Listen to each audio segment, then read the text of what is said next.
para un Salvador dedicado a mi abuelo. Excelente, adelante por favor. La vida me ha deparado alegrías y sabores, espinas y bellas flores, y conforme mi cansario, contigo por mi defensa, muchas veces halagado y otras tantas criticado, estuve siempre a la brecha, hueco en mi canto.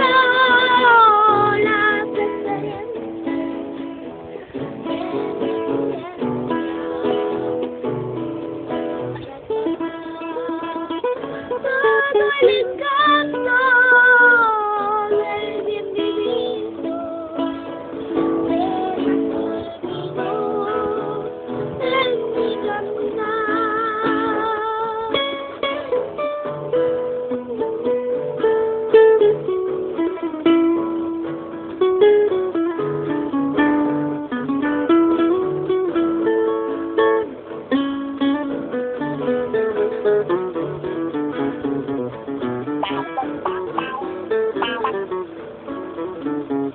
El triunfo y el fracaso, alento por sí mismo, tapo mi egoísmo, conociendo el retrato, y en los amores escribí,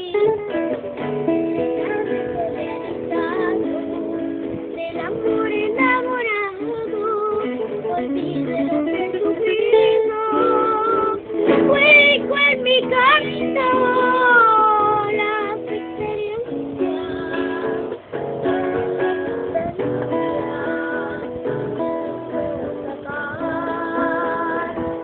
Todo el encanto de mi vida que nació en mi cantar.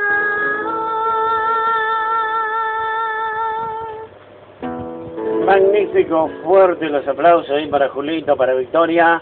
Interpretaban Salvador, mi querido, mis experiencias, y con ello le decimos gracias a la audiencia, ¿vale?